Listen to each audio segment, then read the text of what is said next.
भारत माता की। भारत माता की। मेरे प्यारे देशवासियों, मेरे परिवारजन, आज वो शुभ घड़ी है जब हम देश के लिए मर मिटने वाले, देश की आजादी के लिए अपना जीवन समर्पित करने वाले, आजीवन संघर्ष करने वाले, फांसी के तख्त पर चढ़कर के भारत मां की जय के नारे लगाने वाले अनगिनत आजादी के दीवानों को नमन करने का ये पर्व है। उनका पुण्य स्मरण करने का पर्व है। आजादी के दीवानों ने आज हमें आजादी के इस पर्व में स्वतंत्रता की सांस लेने के लिए सौभाग्य दिया है। यह देश उनका ऋणी है। ऐसे हर महापुरुष के प्रति हम अपना श्रद्धा भाव व्यक्त करते हैं। मेरे प्यारे देशवासियों, आज जो महानुभाव राष्ट्र रक्षा के लिए और राष्ट्र निर्माण के लिए पूरी लगन से, पूरी प्रतिबद्धता के साथ देश की रक्षा भी कर रहे हैं, देश को नई ऊंचाई पर ले जाने का प्रयास भी कर रहे हैं। चाहे वो हमारा किसान हो, हमारा जवान हो, हमारे नौजवानों का हौसला हो, हमारी माताओं बहनों का योगदान हो, दलित हो, पीड़ित हो, शोषित हो, वंचित हो, अभावों के बीच भी स्वतंत्रता के प्रति उसकी निष्ठा, लोकतंत्र के प्रति उसकी श्रद्धा, ये पूरे विश्व के लिए एक प्रेरक घटना है। मैं आज ऐसे सभी को आदरपूर्वक नमन करता हूं। प्यारे देशवासियों, इस वर्ष और पिछले कुछ वर्षों से प्राकृतिक आपदा के कारण हम सबकी चिंता बढ़ती चली जा रही है। प्राकृतिक आपदा में अनेक लोगों ने अपने परिवारजन खोए हैं, संपत्ति खोई है, राष्ट्र ने भी पारावार नुकसान भोगा है। मैं आज उन सब के प्रति अपनी संवेदना व्यक्त करता हूं और मैं उन्हें विश्वास दिलाता हूं कि यह देश इस संकट की घड़ी में उन सब के साथ खड़ा है।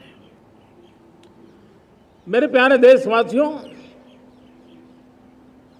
हम जरा आजादी के पहले के वो दिन याद करें। सैकड़ों साल की गुलामी, हर कालखंड संघर्ष का रहा। युवा हो, बुजुर्ग हो, किसान हो, महिला हो, आदिवासी हो, उन्होंने गुलामी के खिलाफ जंग लड़ते रहे, अविरत जंग लड़ते रहे। इतिहास गवाह है कि 1857 के स्वातंत्र संग्राम जिसको हम याद करते हैं, उसके पूर्व भी हमारे देश के कई आदिवासी क्षेत्र थे जहां आजादी का जंग लड़ा जाता था। साथियों, गुलामी का इतना लंबा कालखंड,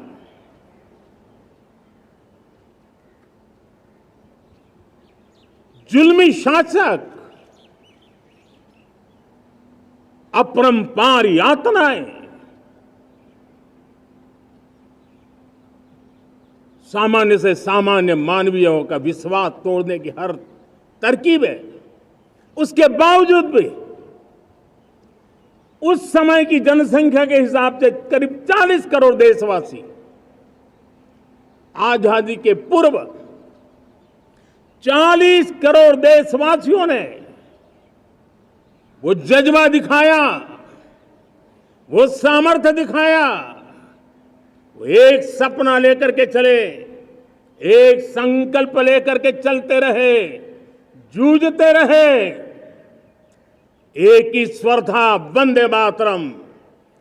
एक ही सपना था, भारत की आजादी का। 40 करोड़ देशवासियों ने, और हमें गर्व है कि हमारी रगों में उन्हीं का खून है। वो हमारे पूर्वज थे। सिर्फ 40 करोड़ लोगों ने दुनिया की महासत्ता को उखाड़ करके फेंक दिया था, गुलामी की जंजीरों को तोड़ दिया था। अगर हमारे पूर्वज, जिनका खून हमारी रगों में है, आज हम तो 140 करोड़ है। अगर 40 करोड़ गुलामी की बेड़ियों को तोड़ सकते हैं, अगर 40 करोड़ आजादी के सपने को पूर्ण कर सकते हैं, आजादी लेकर के रह सकते हैं, तो 140 करोड़ देश के मेरे नागरिक, 140 करोड़ मेरे परिवारजन अगर संकल्प लेकर के चल पड़ते हैं, एक दिशा निर्धारित करके चल पड़ते हैं, कदम से कदम मिलाकर, कंधे से कंधा मिलाकर अगर चल पड़ते हैं, तो चुनौतियां कितनी भी क्यों ना हो, अभाव की मात्रा कितनी ही तीव्र क्यों ना हो, संसाधनों के लिए जूझने की नौबत हो तो भी हर चुनौती को पार करते हुए हम समृद्ध भारत बना सकते हैं। हम 2047 विकसित भारत का लक्ष्य प्राप्त कर सकते हैं। अगर 40 करोड़ देशवासी अपने पुरुषार्थ से, अपने समर्पण से, अपने त्याग से, अपने बलिदान से आजादी दे सकते हैं, आजाद भारत बना सकते हैं, तो 140 करोड़ देशवासी उसी भाव से समृद्ध भारत भी बना सकते हैं। साथियों, वो एक समय था जब लोग देश के लिए मरने के लिए प्रतिबद्ध थे और आजादी मिली थी।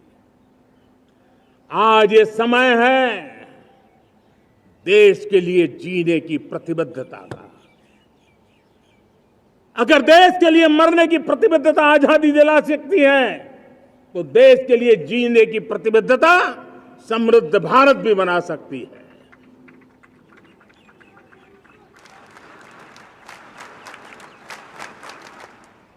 साथियों, विकसित भारत 2047 ये सिर्फ भाषण के शब्द नहीं है। इसके पीछे कठोर परिश्रम चल रहा है। देश के कोटि कोटि जनों के सुझाव लिए जा रहे हैं और हमने देशवासियों से सुझाव मांगे। और मुझे प्रसन्नता है कि मेरे देश के करोड़ों नागरिकों ने विकसित भारत 2047 के लिए अनगिनत सुझाव दिए हैं। हर देशवासी का सपना उसमें प्रतिबिंबित हो रहा है। हर देशवासी का संकल्प उसमें झलकता है। युवा हो, बुजुर्ग हो, गांव के लोग हो, शहर के लोग हो, किसान हो, कामदार हो, दलित हो, आदिवासी हो, पहाड़ों में रहने वाले लोग हो, जंगल में रहने वाले लोग हो, शहरों में रहने वाले लोग हैं। हर किसी ने 2047 में जब देश आजादी का 100 साल मनाएगा तब तक विकसित भारत के लिए अनमोल सुझाव दिए हैं। और मैं जब इन सुझावों को देखता था मेरा मन प्रसन्न हो रहा था। उन्होंने क्या लिखा? कुछ लोगों ने कहा कि दुनिया का स्किल कैपिटल बनाने का सुझाव हमारे सामने रखा। 2047 विकसित भारत के लिए कुछ लोगों ने भारत को मैन्युफैक्चरिंग का ग्लोबल हब बनाने का सुझाव दिया। कुछ लोगों ने भारत की हमारी यूनिवर्सिटीज ग्लोबल बने इसके लिए सुझाव दिया। कुछ लोगों ने यह भी कहा कि क्या आजादी के इतने सालों के बाद हमारा मीडिया ग्लोबल नहीं होना चाहिए। कुछ लोगों ने यह भी कहा कि हमारा स्किल्ड युवा विश्व की पहली पसंद बनना चाहिए। कुछ लोगों ने सुझाव दिया भारत को जल्द से जल्द जीवन के हर क्षेत्र में आत्मनिर्भर बनना चाहिए। कई लोगों ने सुझाव दिया कि हमारे किसान जो मोटा अनाज पैदा करते हैं, जिसको हम श्री अन्न कहते हैं, उस सुपर फूड को दुनिया के हर डाइनिंग टेबल पर पहुंचाना है। हमें विश्व के पोषण को भी बल देना है और भारत के छोटे किसानों को भी मजबूती देनी है। कई लोगों ने सुझाव दिया कि देश में स्थानीय स्वराज की संस्थाओं से लेकर के अनेक इकाइयां हैं, उन सब में गवर्नेंस के रिफॉर्म की बहुत जरूरत है। कई लोगों ने लिखा कि न्याय के अंदर जो विलंब हो रहा है उसके प्रति चिंता जाहिर की और यह भी कहा कि हमारे देश में न्याय व्यवस्था में रिफॉर्म की बहुत बड़ी जरूरत है। कई लोगों ने लिखा कि कई ग्रीनफील्ड सिटीज बनाने की अब समय की मांग है। किसी ने बढ़ती हुई प्राकृतिक आपदाओं के बीच शासन प्रशासन में कैपेसिटी बिल्डिंग के लिए एक अभियान चलाने का सुझाव दिया। बहुत सारे लोगों ने यह सपना भी देखा है कि अंतरिक्ष में भारत का स्पेस स्टेशन जल्द से जल्द बनना चाहिए। किसी ने कहा भारत की जो पारंपरिक ट्रेडिशनल मेडिसिन है, हमारी औषधि है, दुनिया जब आज होलिस्टिक हेल्थ केयर की तरफ जा रही है तब हमें भारत की पारंपरिक औषधियां और वेलनेस हब के रूप में भारत को विकसित करना चाहिए। कोई कहते हैं कि अब देर नहीं होनी चाहिए, भारत जल्द से जल्द दुनिया की तीसरी सबसे बड़ी इकोनॉमी बनना चाहिए।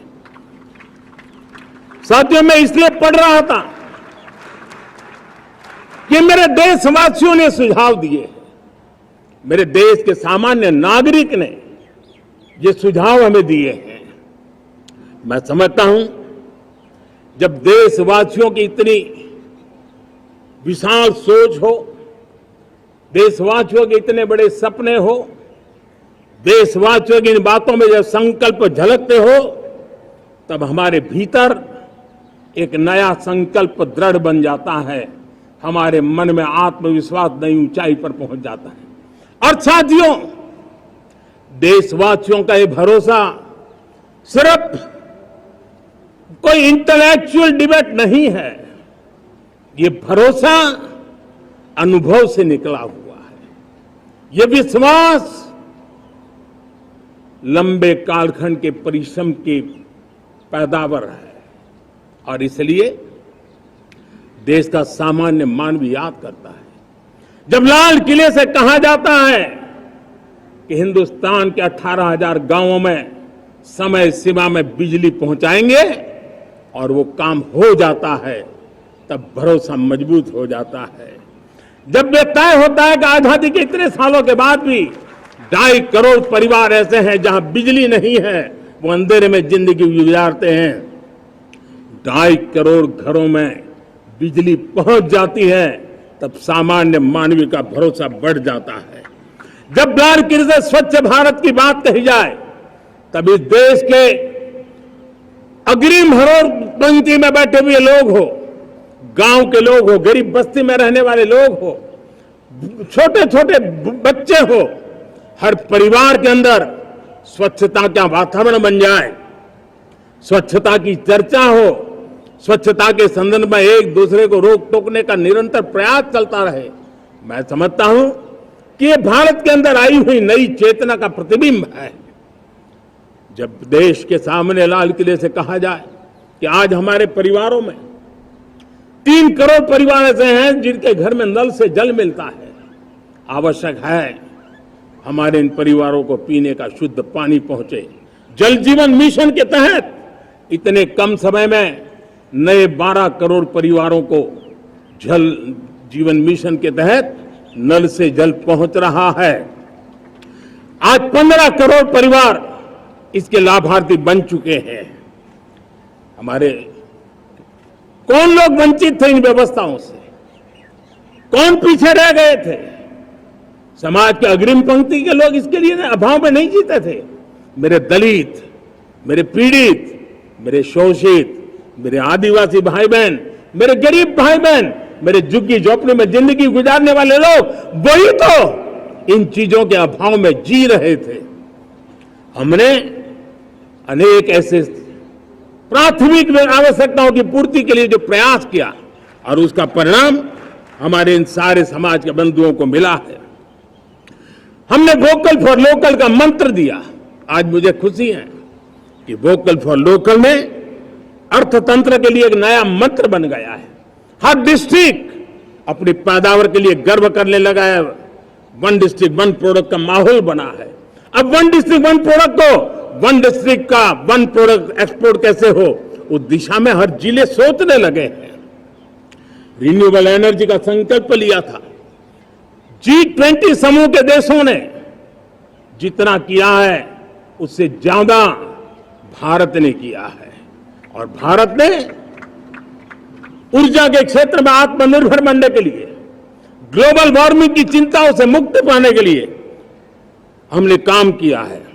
साथियों, देश गर्व करता है आज जब फिनटेक की सफलता को लेकर पूरा विश्व भारत से कुछ सीखना समझना चाहता है, तब हमारा गर्व और बढ़ जाता है। साथियों, हम कैसे भूल सकते हैं कोरोना के वो संकट काल।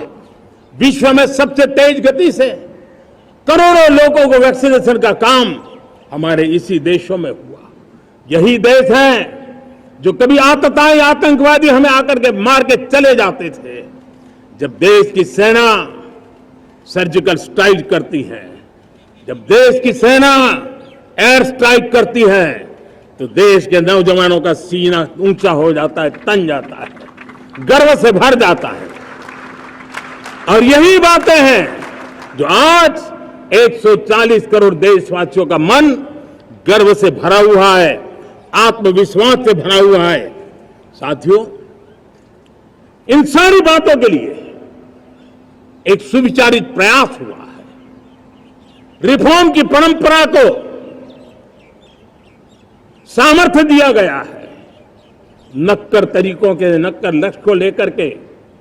और जब राजनीतिक नेतृत्व की संकल्प शक्ति हो, दृढ़ विश्वास हो, जब सरकारी मशीनरी उसको लागू करने के लिए समर्पण भाव से जुट जाती है, और जब देश के हर नागरिक उस सपने को पूरा करने के लिए, जन भागीदारी करने के लिए, जन आंदोलन बनाने के लिए आगे आता है, तब हमें निश्चित परिणाम मिलता ही रहता है।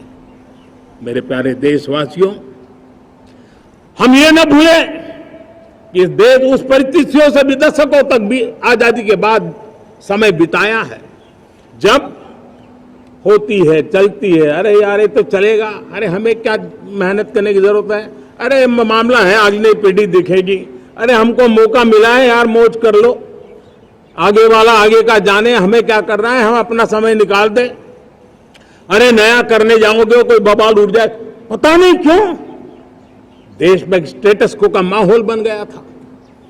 जो है उसी से गुजारा कर लो, यही का माहौल बन गया था। और लोग तो कहते हैं अरे भाई छोड़ो, अब कुछ होने वाला नहीं है, चलो, ऐसा ही मन बन गया था। हमें इस मानसिकता को तोड़ना था, हमें विश्वास से भरना था, और हमने उस दिशा में प्रयास किया। कई लोग तो कहते थे अरे भाई अगली पीढ़ी के लिए काम हम अभी से क्यों करें, हम तो आज का देखें। लेकिन देश का सामान्य नागरिक ये नहीं चाहता था।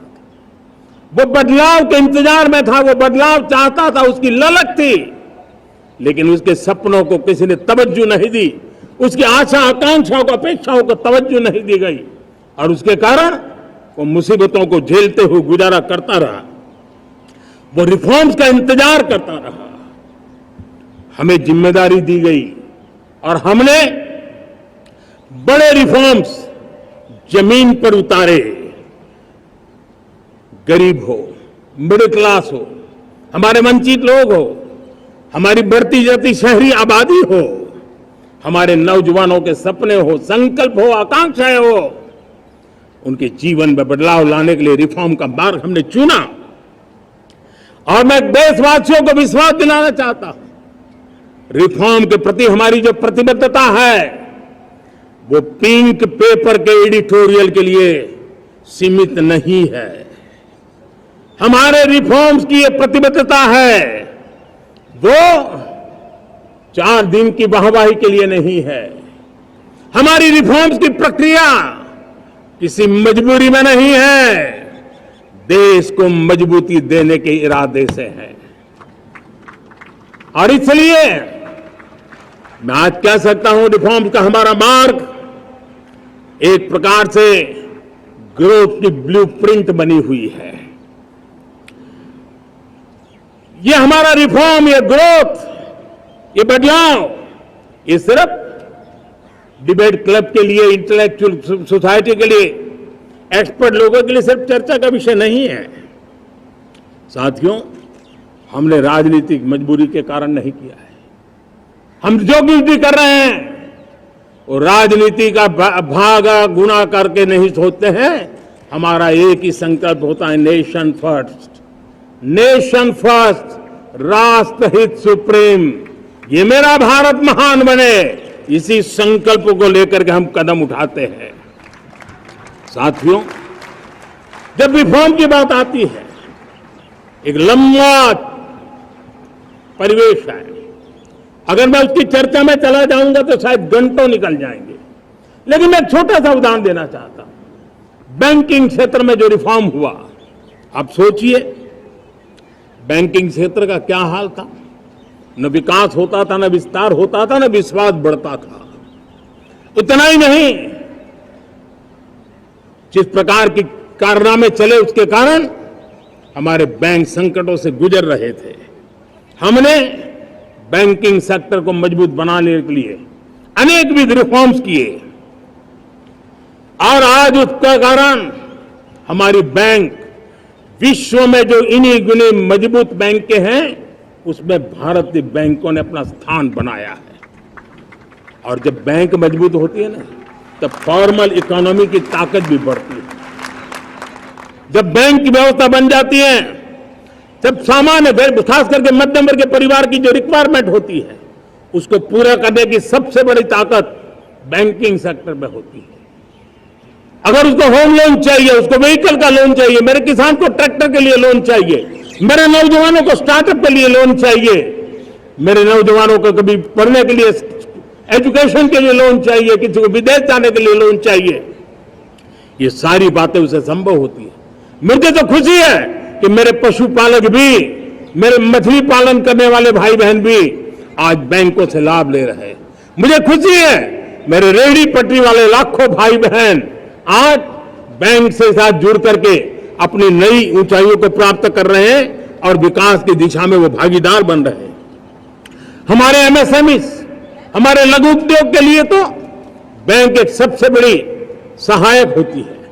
उसको रोजमर्रा पैसों की जरूरत होती है अपने नित्य मर्जी पर प्रगति के लिए, और उस काम को हमारी मजबूत बैंकों के कारण संभव हुआ है। साथियों, दुर्भाग्य से हमारे देश में आजादी तो मिली, लेकिन लोगों को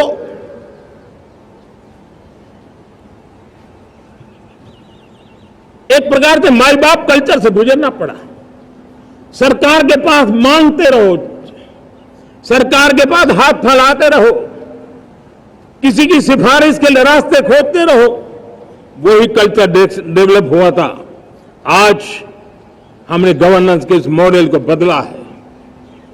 आज सरकार खुद लाभार्थी हितार्थी के पास जाती है। आज सरकार खुद उसके घर गैस का चूल्हा पहुंचाती है। आज सरकार खुद उसके घर पानी पहुंचाती है। आज सरकार खुद उसके घर बिजली पहुंचाती है। आज सरकार खुद उसको आर्थिक मदद दे करके विकास के नए आयामों को सर करने के लिए प्रेरित करती है, प्रोत्साहित करती है। आज सरकार खुद नौजवान के स्किल डेवलपमेंट के लिए अनेक कदम उठा रही है। साथियों, बड़े रिफॉर्म्स के लिए हमारी सरकार बहुत ही प्रतिबद्ध है और हम इसी के द्वारा देश में प्रगति की राह को चुनना चाहते हैं। साथियों, देश में नई व्यवस्थाएं बन रही है।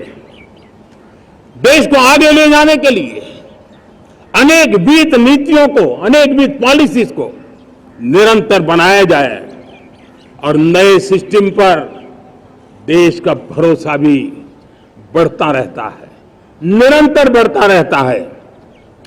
आज जो 20-25 साल का नौजवान है, जो 10 साल पहले जब 12-15 साल की उम्र का नौजवान था, उसने अपनी आंखों के सामने ये बदलाव देखा है। 10 साल के भीतर भीतर उसके सपनों को आकार मिला है, धार मिली है और उसके आत्मविश्वास में एक नई चेतना जगी है और वही देश का एक नया सामर्थ्य के रूप में उभरना है।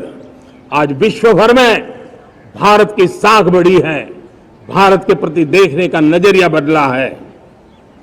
आज विश्व में युवाओं के लिए संभावनाओं के द्वार खुले हैं। रोजगार के अनगिनत नए अवसर जो शायद आजादी के इतने सालों के बाद भी नहीं आए थे, वो आज उनके दरवाजे पर दस्तक दे रहे हैं। संभावनाएं बढ़ती गई हैं, नए मौके बन रहे हैं। मेरे देश के युवाओं को अब धीरे धीरे चलने का इरादा नहीं है। मेरा देश का नौजवान इंक्रीमेंटल प्रगति में विश्वास नहीं करता। मेरा देश का नौजवान छलांग मारने के मूड में है। वो छलांग मार के नई सिद्धियों को प्राप्त करने के मूड में है। मैं कहना चाहूंगा, भारत के लिए गोल्डन एरा है। वैश्विक परिस्थितियों की तुलना में भी देखें, ये गोल्डन एरा है, ये हमारा स्वर्णिम कालखंड है। मेरे प्यारे देशवासियों, ये अवसर हमें जाने नहीं देना है, ये मौका हमें जाने नहीं देना चाहिए और इसी मौके को पकड़ करके अपने सपने और संकल्पों को लेकर के चल पड़ेंगे तो हम देश की स्वर्णिम भारत की जो अपेक्षा और हमें विकसित भारत का 2047 का लक्ष्य हम पूरा करके रहेंगे। हम सदियों की बेड़ियों को तोड़ करके निकले हैं। आज टूरिज्म का क्षेत्र हो, एमएसएमई का क्षेत्र हो, एजुकेशन हो, हेल्थ सेक्टर हो, ट्रांसपोर्ट सेक्टर हो, खेती और किसानी का सेक्टर हो, हर सेक्टर में एक नया आधुनिक सिस्टम बन रहा है। हम विश्व की बेस्ट प्रैक्टिसेस को भी आगे देख रखते हुए हम हमारे देश की परिस्थितियों के अनुसार आगे बढ़ना चाहते हैं। हर सेक्टर में आधुनिकता की जरूरत है, नएपन की जरूरत है, टेक्नोलॉजी को जोड़ने की जरूरत है और हर सेक्टर में हमारी नई नीतियों के कारण इन सारे क्षेत्रों में एक नया सपोर्ट मिल रहा है, नई ताकत मिल रही है। हमारे सारे अवरोध हटे, हमारी बंदी से दूर हो, हम पूरे सामर्थ्य के साथ चल पड़े, खिल उठे, सपनों को पा करके रहे, सिद्धि को हम अपने निकट देखें, हम आत्मसात करें, उस दिशा में हम चलना है। अब आप देखिए कितना बड़ा बदलाव हो रहा है। मैं एकदम जमीनी स्तर की बात करूं, विमेन सेल्फ हेल्प ग्रुप, आज 10 साल में हमारे 10 करोड़ बहनें विमेन सेल्फ हेल्प ग्रुप में जुड़ी है। 10 करोड़ नई बहनें। हमें गर्व हो रहा है कि हमारे सामान्य परिवार की, गांव की 10 करोड़ महिलाएं आर्थिक रूप से आत्मनिर्भर बन रही हैं।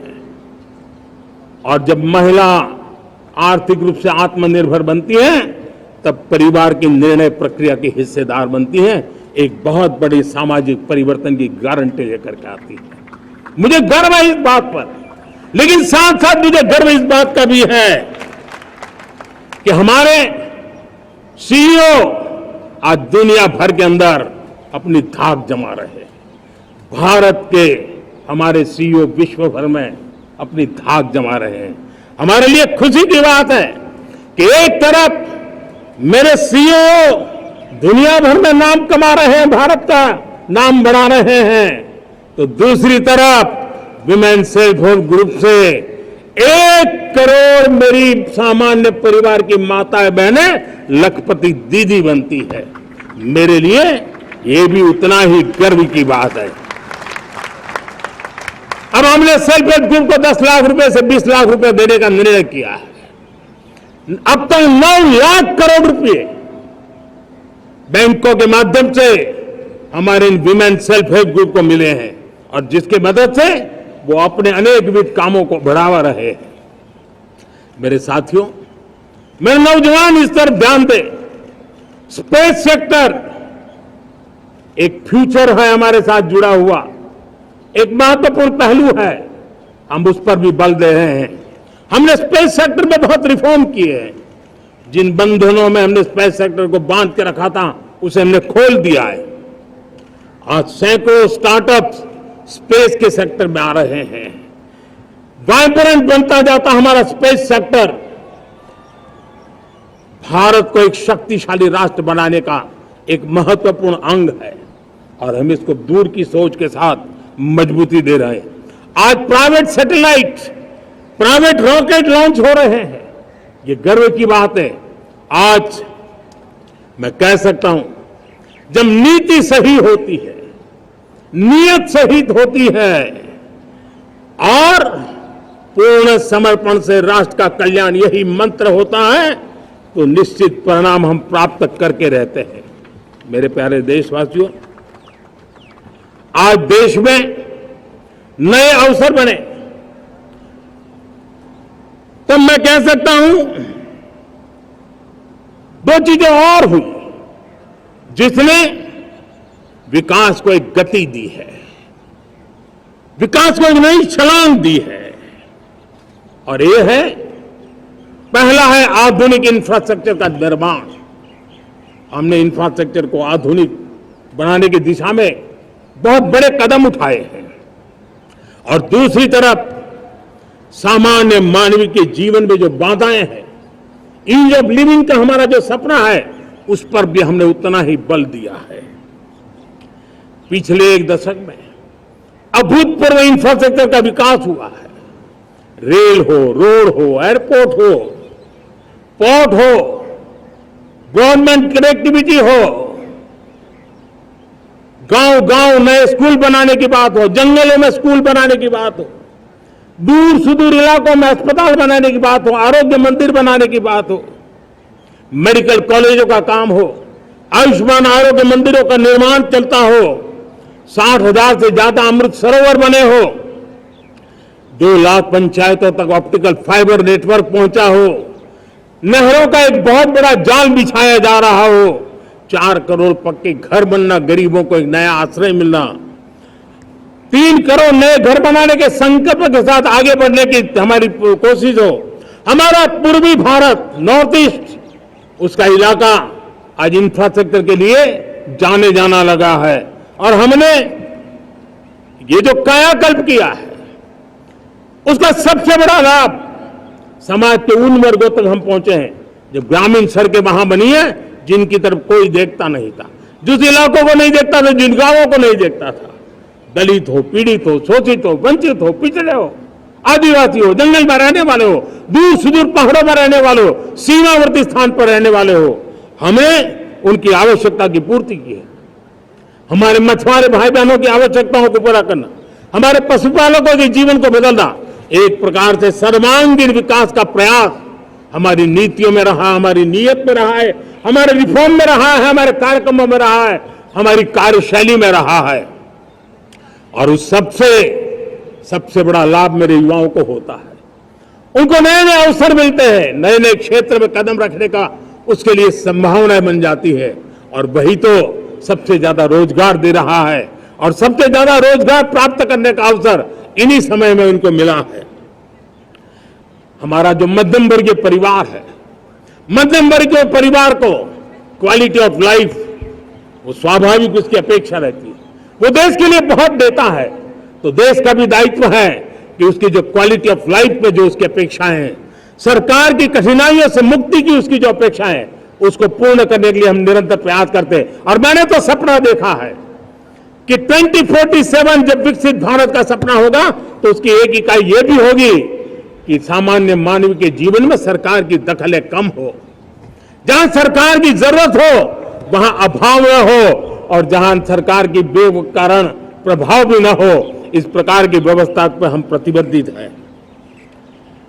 मेरे प्यारे देशवासियों, हम छोटी छोटी जरूरतों पर भी ध्यान देते हैं, हम छोटी छोटी आवश्यकताओं पर ध्यान देते हैं, और उसको लेकर हम चलते हैं।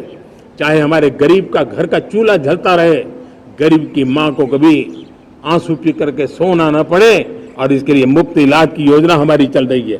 बिजली, पानी, गैस अब सैचुरेशन के मूड पर है, और जब हम सैचुरेशन की बात करते हैं वो 100% होता है। जब सैचुरेशन होता है तो उसको जातिवाद का रंग नहीं लगता है। जब सैचुरेशन होता है तो उसमें पांथिकता का रंग नहीं लगता है। जब सैचुरेशन का मंत्र होता है तब सच्चे अर्थ में सबका साथ सबका विकास का मंत्र साकार होता है। लोगों के जीवन में सरकार की दखल कम हो, उस दिशा में हमने हजारों कंप्लायंसेस के लिए सरकार सामान्य मानवी पर बोझ डालती थी, उन सारे कंप्लायंसेस को दूर किया। हमने देशवासियों के लिए 10,000 से ज्यादा कानूनों को खत्म कर दिया, ताकि कानूनों की जंजाल के अंदर देशवासियों को फंसना न पड़े। हमने छोटी छोटी गलतियों के कारण ऐसे कानून बने थे उनको जेल में अंदर धकेल दिया जाए। हमने उन छोटे छोटे कारणों से जेल जाने के जो परंपराएं थी, उन सारे कानूनों को नष्ट कर दिया, और उसको कानूनों को जेल भेजने के प्रावधान को व्यवस्था से बाहर कर दिया है। आज हमने जो आजादी की विरासत के गर्व की बात हम जो करते हैं, सदियों से हमारे पास जो क्रिमिनल लॉ थे, आज हमने उसको नए क्रिमिनल लॉ, जिसको हमने न्याय संहिता के रूप में, और जिसके मूल में दंड नहीं और नागरिक को न्याय, इस भाव को हमने प्रबल बनाया है। ईज ऑफ लिविंग बनाने के लिए देशव्यापी मिशन में काम करे। हर लेवल पर मैं सरकार के प्रतिनिधियों का आह्वान करता हूं। मैं जनप्रतिनिधि, वो किसी भी दल के क्यों न हो, किसी भी राज्य के क्यों न हो, सबसे आग्रह करता हूं कि हमने एक मिशन मोड में ईज ऑफ लिविंग के लिए कदम उठाने चाहिए। मैं हमारे युवाओं को, प्रोफेशनल्स को, सबको मैं कहना चाहता हूं, आप अपने स्थान पर जहां पर आपको छोटी छोटी दिक्कतें होती है, आप उसके सॉल्यूशन को लेकर के सरकार को चिट्ठी लिखते रहिए। सरकार को बताइए कि बिना कारण की कठिनाइयां है, उसको दूर करने से कोई नुकसान नहीं है। मैं पक्का मानता हूं आज सरकारें संवेदनशील है। हर सरकार, स्थानीय स्वराज्य की संस्था होगी या राज्य सरकार होगी या केंद्र सरकार होगी, उसको तवज्जो देगी।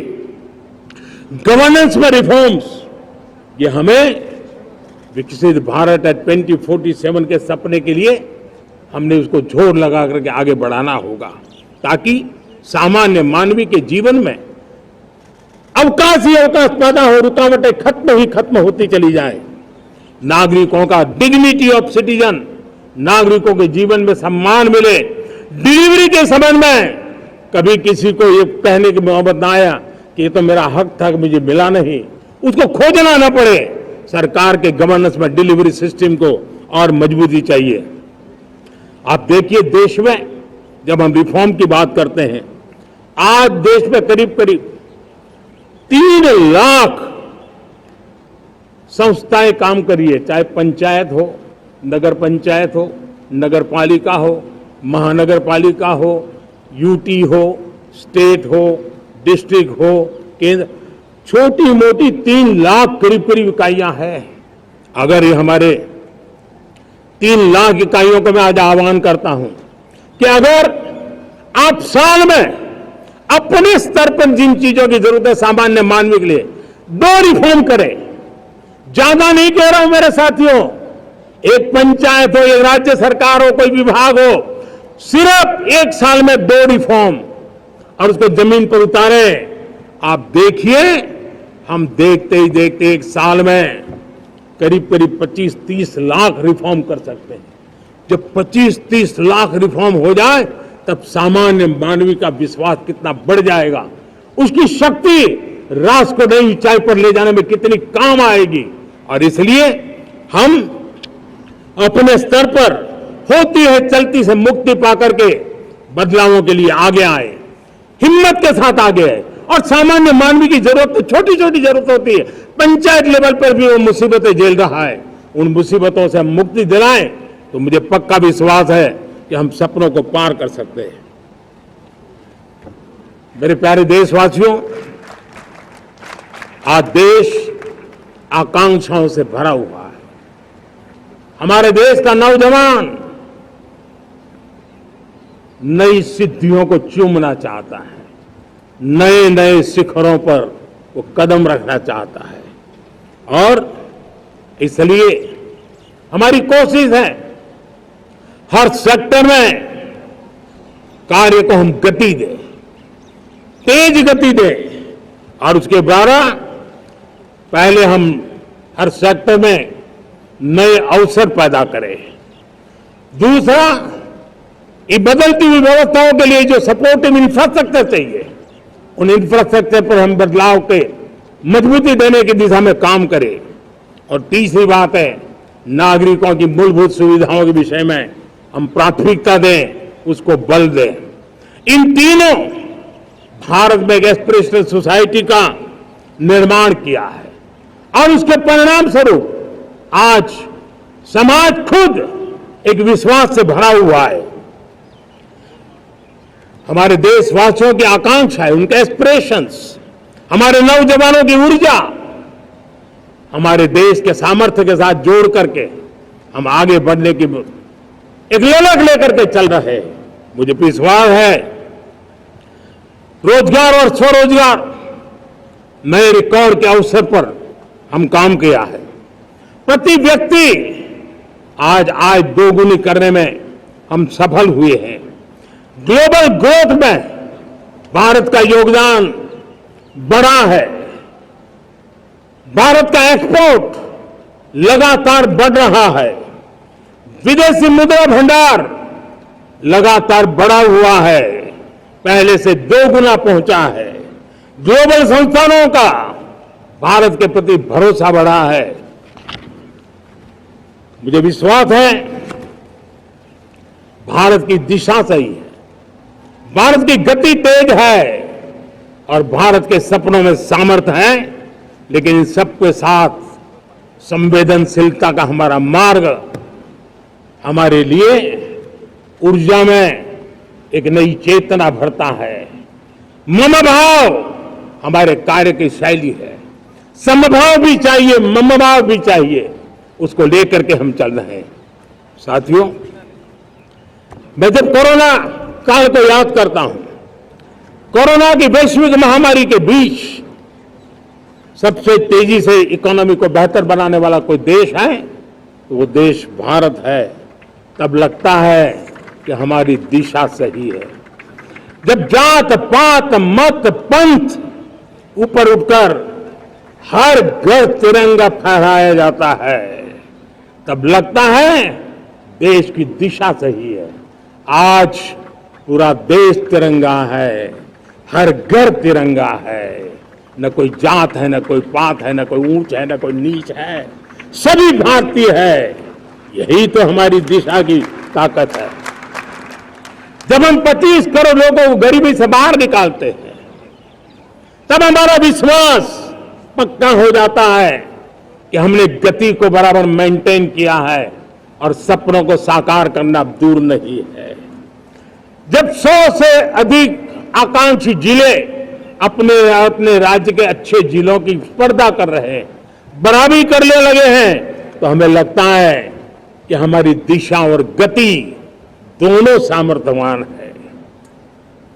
जब हमारे उन आदिवासी साथियों को वो मदद मिलती है, पीएम जनमन के द्वारा उनको जो योजनाएं पहुंची थी, आबादी बहुत छोटी है, लेकिन बहुत दूर सुदूर इलाकों में छुटपुट परिवार रहते हैं, हमने उनको खोज के निकाला है, उनके लिए चिंता की है, तब लगता है कि संवेदनशीलता से जब काम करते हैं तब संतोष कितना मिलता है।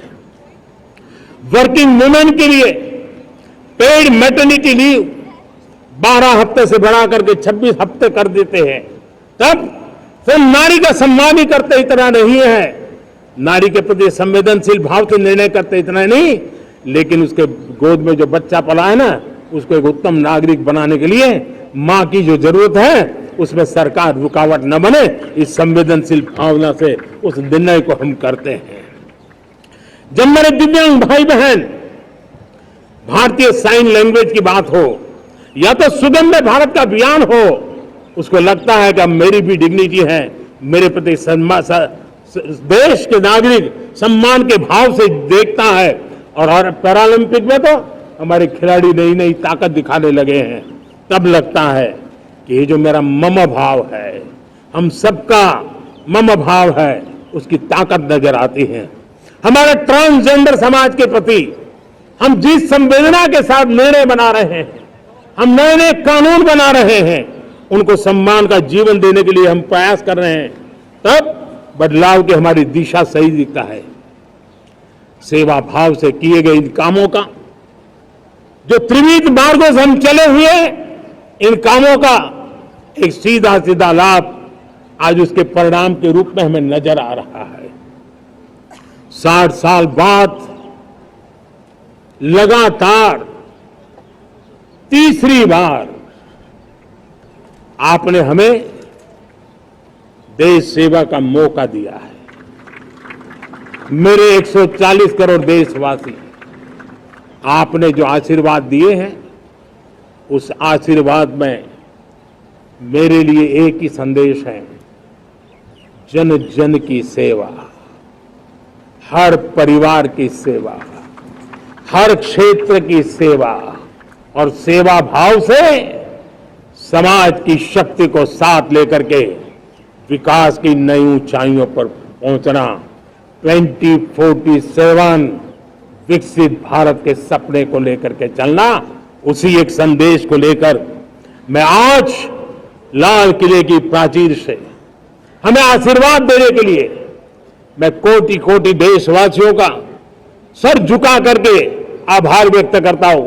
मैं उनके प्रति नतमस्तक होता हूं और मैं उनको विश्वास दिलाता हूं कि हमें नई ऊंचाइयों को नए जोश के साथ आगे बढ़ना है। हमें सिर्फ जो हो गया है वो संतोष मान करके बैठने वाले हम लोग नहीं हैं, वो हमारे संस्कार में नहीं है। हम कुछ और करने के लिए, कुछ और आगे बढ़ने के लिए और कुछ और नई ऊंचाइयों को पार करने के लिए हम आगे बढ़ना चाहते हैं। विकास को, समृद्धि को, सपनों को साकार करने को, संकल्प को लिए जीवन खपाने को हम अपना स्वभाव बनाना चाहते हैं, देशवासियों का स्वभाव बनाना चाहते हैं। मेरे प्यारे देशवासियों, आज नई शिक्षा नीति बहुत एक मात्रा में कई राज्यों ने उसको अच्छे इनिशिएटिव लिए हैं और उसके कारण आज एक 21वीं सदी के अनुरूप हमारी शिक्षा व्यवस्था को जो हम बल देना चाहते हैं और विकसित भारत के सपने के लिए जिस प्रकार से मानव समूह तैयार करना चाहते हैं, नई शिक्षा नीति बहुत बड़ी भूमिका अदा। मैं नहीं चाहता हूं कि मेरे देश के नौजवानों को अब विदेशों में पढ़ने के लिए मजबूर होना पड़े, मध्यम वर्गीय परिवार के लाखों करोड़ों रुपया बच्चों को विदेश पढ़ने के लिए भेजने में खर्च हो जाए। हम यहां ऐसी शिक्षा व्यवस्था का विकसित करना चाहते हैं कि मेरे देश के नौजवानों को विदेश जाना न पड़े, मेरे मध्यम वर्गीय परिवारों को लाखों करोड़ रुपया खर्च करना न पड़े। इतना ही नहीं, ऐसे संस्थान निर्माण हो ताकि विदेशों से लोग भारत के अंदर उनका मुंह मोड़े। अभी अभी हमने बिहार का हमारा गौरवप्रद इतिहास रहा है, नालंदा यूनिवर्सिटी का पुनर्निर्माण किया है। फिर से एक बार नालंदा यूनिवर्सिटी काम करना शुरू कर दिया है, लेकिन हमें शिक्षा के क्षेत्र में फिर से एक बार सदियों पुराने उस नालंदा स्पिरिट को जगाना होगा, उस नालंदा स्पिरिट को जीना होगा, उस नालंदा स्पिरिट को लेकर के बड़े विश्वास के साथ विश्व की ज्ञान की परंपराओं को नई चेतना देने का काम हमें करना होगा। मुझे पक्का विश्वास है कि नई शिक्षा नीति ने मातृभाषा पर बल दिया है। मैं राज्य सरकारों से कहूंगा, मैं देश की सभी संस्थानों से कहूंगा कि भाषा के कारण हमारे देश की टैलेंट को रुकावट नहीं आनी चाहिए, भाषा अवरुद्ध नहीं होनी चाहिए। मातृभाषा का सामर्थ्य हमारे देश के छोटे छोटे गरीब से गरीब मां के बेटे को भी सपने पूरा करने का ताकत देता है। और इसलिए हमने हमारी मातृभाषा में पढ़ाई, जीवन में मातृभाषा का स्थान, परिवार में मातृभाषा का स्थान, उसकी ओर हमें बल देना होगा। मेरे प्यारे देशवासियों, जिस प्रकार से आज विश्व का बदलाव नजर आ रहा है और तब जाकर के स्किल का महत्व बहुत बढ़ गया है और हम स्किल को और नई एक ताकत देना चाहते हैं। हम इंडस्ट्री 4.0 को ध्यान में रख करके हम स्किल डेवलपमेंट चाहते हैं। हम जीवन के हर क्षेत्र में, हम एग्रीकल्चर सेक्टर में भी कैपेसिटी बिल्डिंग करके के लिए स्किल डेवलपमेंट चाहते हैं। हम तो हमारा सफाई का क्षेत्र हो, उसमें भी एक नए स्किल डेवलपमेंट की ओर बल देना चाहते हैं। और हम स्किल इंडिया प्रोग्राम को बहुत व्यापक रूप से इस बार लेकर के आए हैं।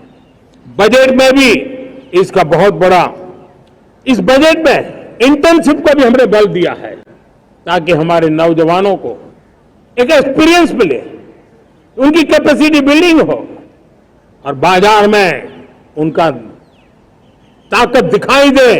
उस प्रकार से मैं स्किल युवाओं को तैयार करना चाहता हूं।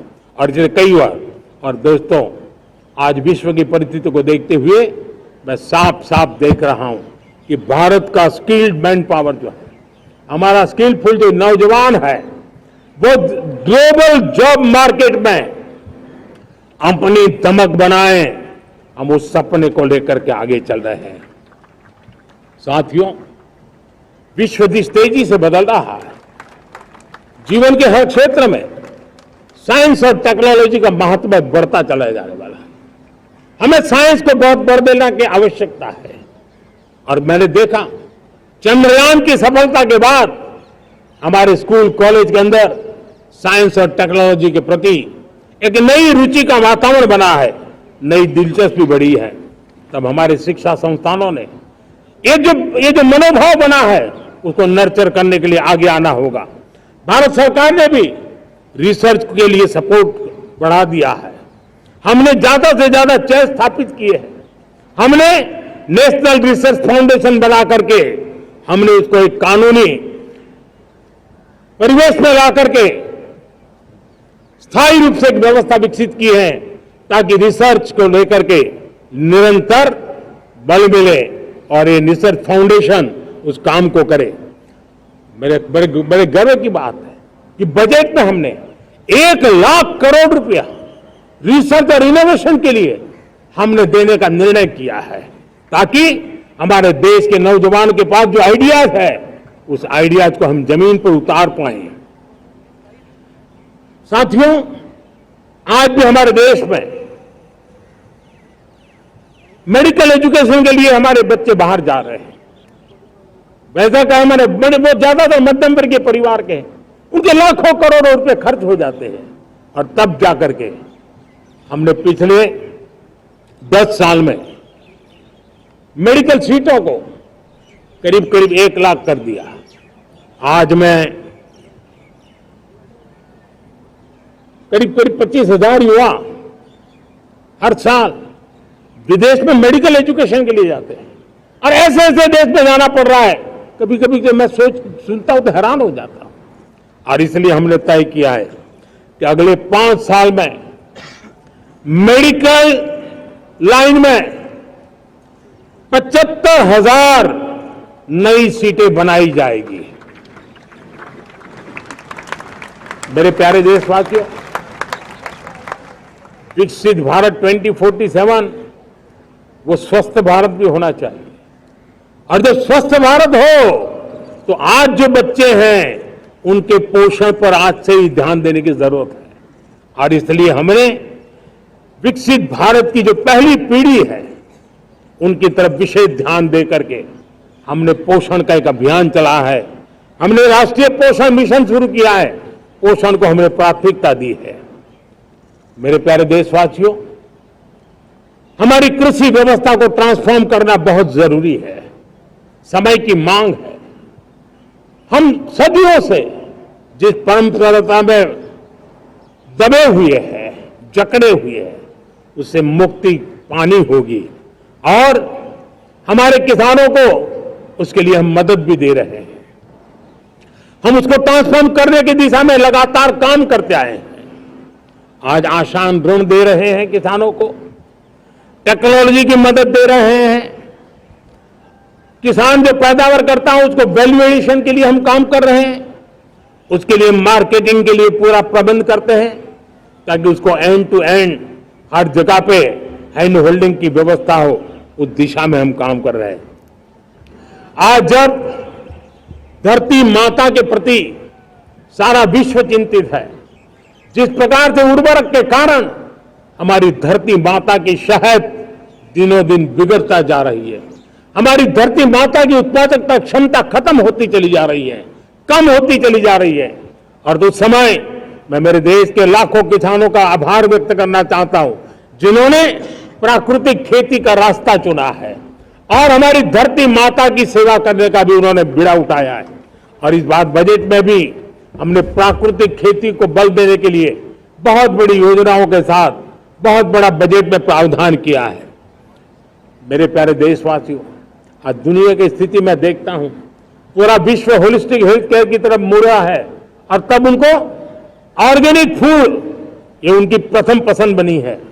आज विश्व के लिए ऑर्गेनिक फूड का अगर कोई फूड बास्केट बन सकता है तो मेरे देश का किसान बना सकता है, मेरा देश बन सकता है।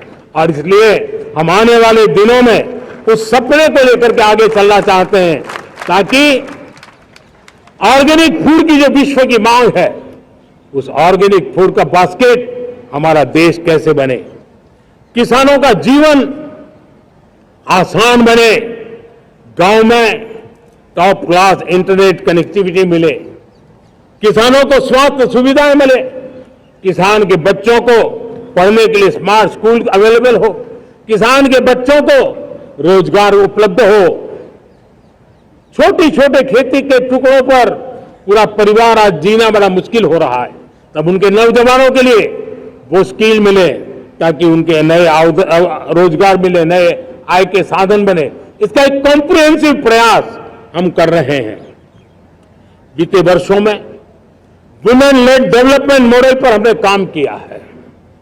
इनोवेशन हो, एम्प्लॉयमेंट हो, एंटरप्रेन्योरशिप हो, हर सेक्टर में महिलाओं के कदम बढ़ते जा रहे हैं। महिलाएं सिर्फ भागीदारी बढ़ा रही है ऐसा नहीं, महिलाएं नेतृत्व दे रही है। आज अनेक क्षेत्रों में, आज हमारे रक्षा क्षेत्र में देखिए, हमारा एयरफोर्स हो, हमारी आर्मी हो, हमारी नेवी हो, हमारा स्पेस सेक्टर हो, आज हमारी महिलाओं का हम दमखम देख रहे हैं देश के लिए। लेकिन दूसरी तरफ कुछ चिंता की बातें भी आती हैं। और मैं आज लाल किले से फिर बार एक अपनी पीड़ा व्यक्त करना चाहता हूं। एक समाज के नाते हमें गंभीरता से सोचना होगा कि हमारी माताओं, बहनों, बेटियों के प्रति जो अत्याचार हो रहे हैं, उसके प्रति देश का आक्रोश है, जन सामान्य का आक्रोश है। इस आक्रोश को मैं महसूस कर रहा हूं। इसको देश को, समाज को, हमारी राज्य सरकारों को गंभीरता से लेना होगा। महिलाओं के विरुद्ध अपराधों की जल्द से जल्द जांच हो,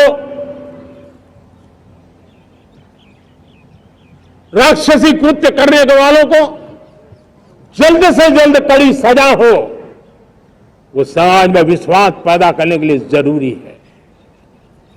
मैं ये भी बताना चाहूंगा कि जब बलात्कार की या महिलाओं पर अत्याचार की घटनाएं घटती हैं तो उसकी बहुत चर्चा होती है, बहुत प्रचार होता है, मीडिया में छाया रहता है। लेकिन जब ऐसे राक्षसी मनोवृत्ति व्यक्ति को सजा होती है तो वो खबरों में कहीं नजर नहीं आती, एक कोने में कहीं पड़ा रहता है। अब समय की मांग है कि जिनको सजा होती है उसकी व्यापक चर्चा हो, ताकि ऐसा पाप करने वालों को भी डर पैदा हो कि पाप करने की हालत ये होती है कि फांसी पर लटकना पड़ता है। और मुझे लगता है कि डर पैदा करना बहुत जरूरी है। मेरे प्यारे देशवासियों, हमारे देश में ऐसी एक आदत बन गई थी स्वभाव से, हम देश को कम आंकना, देश के प्रति गौरव के भाव का अभाव होना, ये पता नहीं क्यों हमारे जहन में घुस गया था। और हम तो कभी कभी तो लेट आए तो कहते थे इंडियन टाइम, शर्म के साथ हम बोल देते थे। देश को इन चीजों से हमने बाहर लाने में सफलता पाई है। किसी जमाने में कहा जाता था अरे खिलौने भी बाहर से आते थे, वो दिन देखे हमने। आज मैं गर्व से कह सकता हूं कि मेरे देश के खिलौने दुनिया के बाजार में अपनी धमक लेकर के पहुंच गए। खिलौने हमारे एक्सपोर्ट होने शुरू हुए। तो एक जमाना था हम मोबाइल फोन इंपोर्ट करते थे, आज मोबाइल फोन का मैन्युफैक्चरिंग का इकोसिस्टम बना है, एक बहुत बड़ा हब बना है। और आज हम मोबाइल फोन दुनिया में एक्सपोर्ट करने लगे हैं। ये भारत की ताकत है। साथियों, भविष्य के साथ सेमीकंडक्टर जुड़ा हुआ है, आधुनिक टेक्नोलॉजी जुड़ी है, एआई जुड़ा हुआ है। हमने सेमीकंडक्टर मिशन पर काम शुरू किया है। हर उपकरण में मेड इन इंडिया चिप क्यों न हो, क्यों ये सपना मेरे देश का नौजवान देखे। टैलेंट यहां है, सारे इस प्रकार के रिसर्च काम हिंदुस्तान में होते हैं, तो अब प्रोडक्शन भी हिंदुस्तान में होगा, सेमीकंडक्टर का काम भी हिंदुस्तान में होगा। और हम एंड टू एंड सॉल्यूशन दुनिया को देने की ताकत रखते हैं और हम उसको साथियों, एक जमाना हमने देखा है 2G के लिए हम कैसा संघर्ष करते थे। आज हर उपकरण में हम देख रहे हैं, हम तेजी से आगे बढ़े। और 5G जिस तेजी से पूरे देश में रोल आउट हुआ, हिंदुस्तान के करीब करीब सभी क्षेत्रों में 5G पहुंच गया। वो विश्व में तेज गति से 5G पहुंचाने में हम आगे रहे। और देश साथियों, मैंने कहा हम रुकने वाले नहीं है। 5G पे रुक जाना हमें मंजूर नहीं है। हम 6G पर अभी से मिशन मोड में काम कर रहे हैं और विश्व में हम उसमें भी अपनी धमक जमाएंगे, ये मैं विश्वास से कहता हूं। मेरे प्यारे साथियों, डिफेंस सेक्टर हमारी आदत हो गई थी। डिफेंस बजट कितना ही क्यों न हो, लेकिन कभी कोई सोचता नहीं था कि डिफेंस बजट बढ़ा तो जाता कहां है। डिफेंस बजट विदेशों से खरीदी में चला जाता था। अब हम चाहते हैं हम आत्मनिर्भर बने।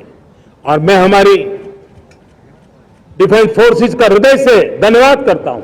उन्होंने हजारों ऐसी चीजें लिस्ट कर दी है। उन्होंने तय किया है कि हम विदेश से नहीं लाएंगे। राष्ट्र के लिए जीना क्या कहते हैं, ये हमारे सेना के जवानों ने दिखाया है।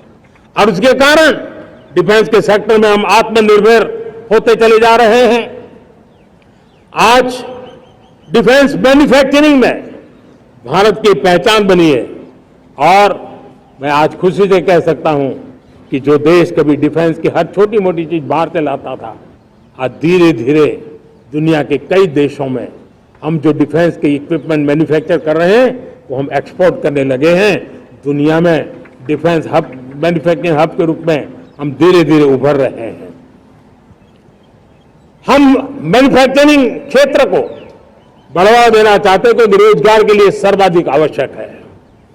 आज पीएलआई स्कीम को बहुत बड़ी सफलता मिली है। एफडीआई रिफॉर्म्स उसने भी हमें बहुत बड़ी ताकत दी है।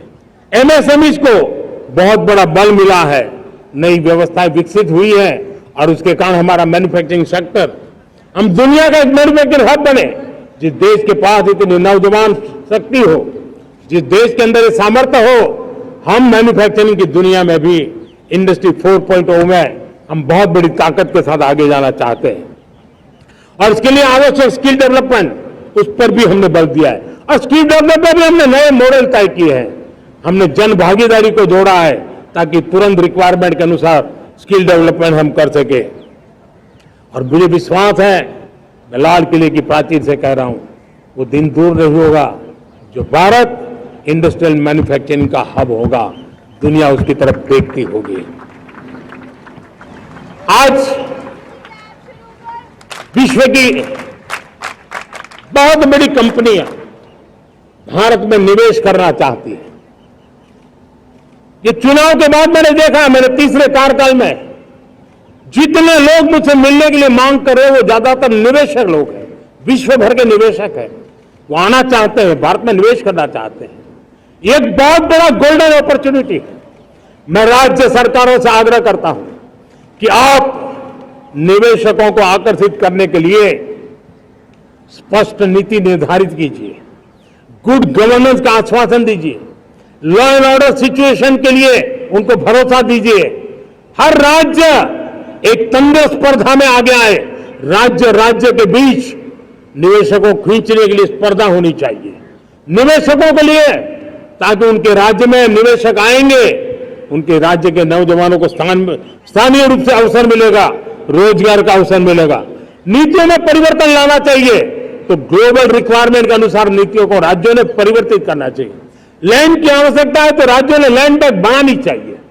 गुड गवर्नेंस सिंगल पॉइंट पर काम करने के लिए राज्य जितने प्रोएक्टिव होंगे, जितने ज्यादा प्रयास करेंगे, जो निवेशक आ रहे हैं वो कभी भी वापस नहीं जाएंगे। सिर्फ भारत सरकार से काम होता नहीं है, राज्य सरकारों की बहुत बड़ी आवश्यकता होती है, क्योंकि जो भी प्रोजेक्ट लगने वाला है उस राज्य में लगने वाला है, उसको हर राज्य के साथ रोजमर्रा का काम पड़ता है।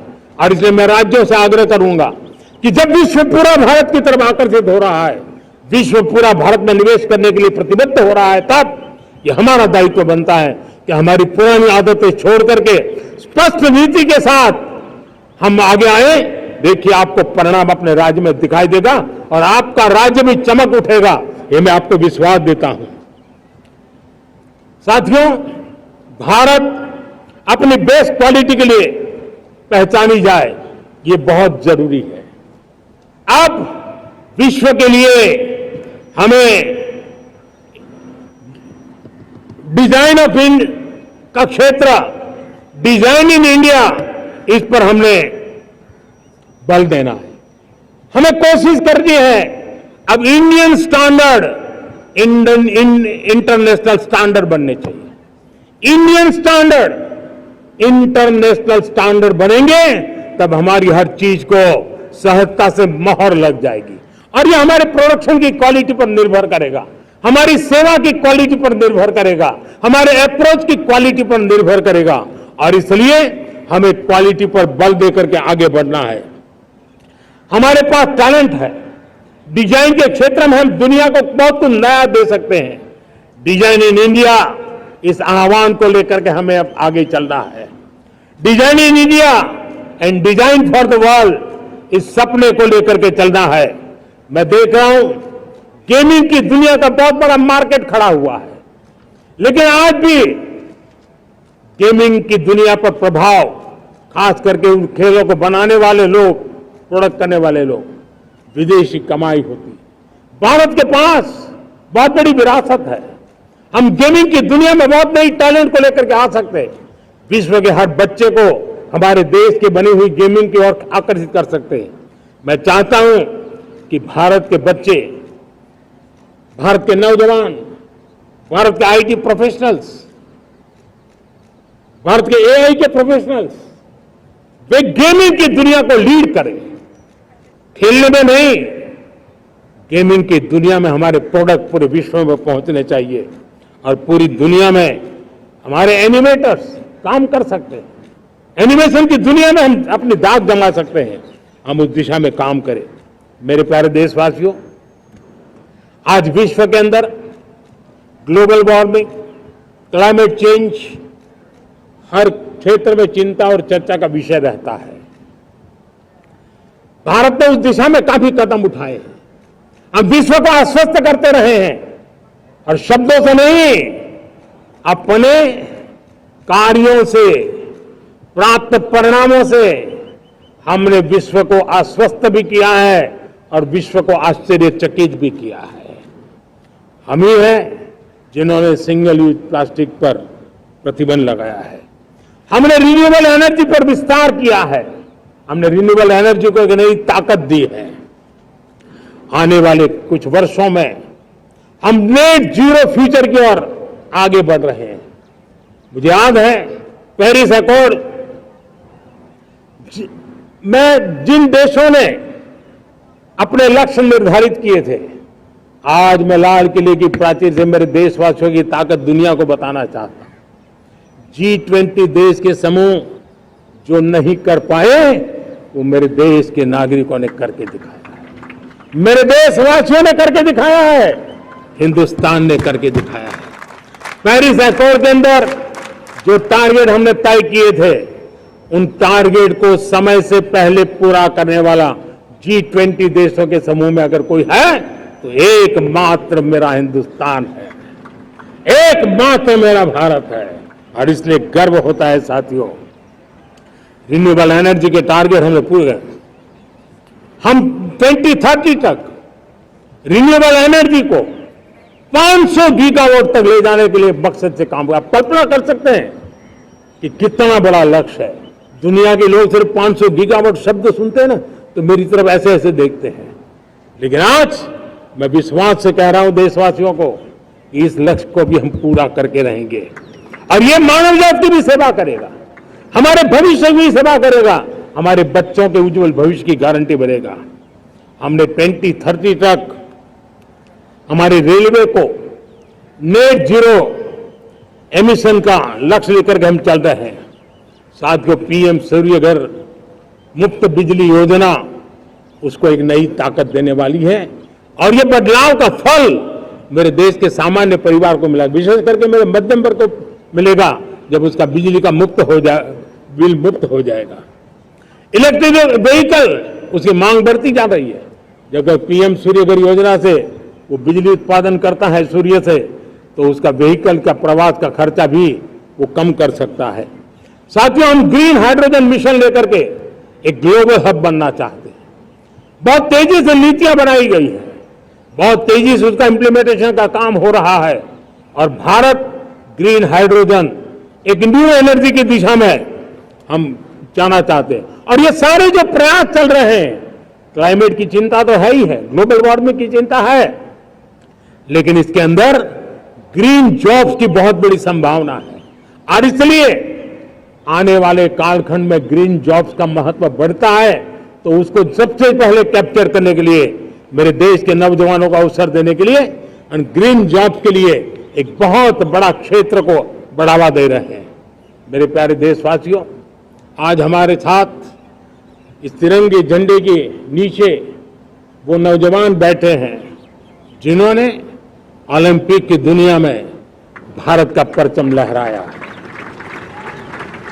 मैं मेरे देश के सभी एथलीट्स को, मैं देश के सभी खिलाड़ियों को 140 करोड़ देशवासियों की तरफ से बधाई देता हूं और हम नए सपने, नए संकल्प, अत्यंतिक पुरुषार्थ के साथ नए लक्ष्यों को हासिल करने के लिए आगे बढ़ेंगे, ऐसा मैं विश्वास के साथ उनको शुभकामनाएं भी देता हूं। आने वाले कुछ दिनों में भारत के एक बहुत बड़ा दस्ता पैरालंपिक के लिए पेरिस जाने के लिए रवाना होगा।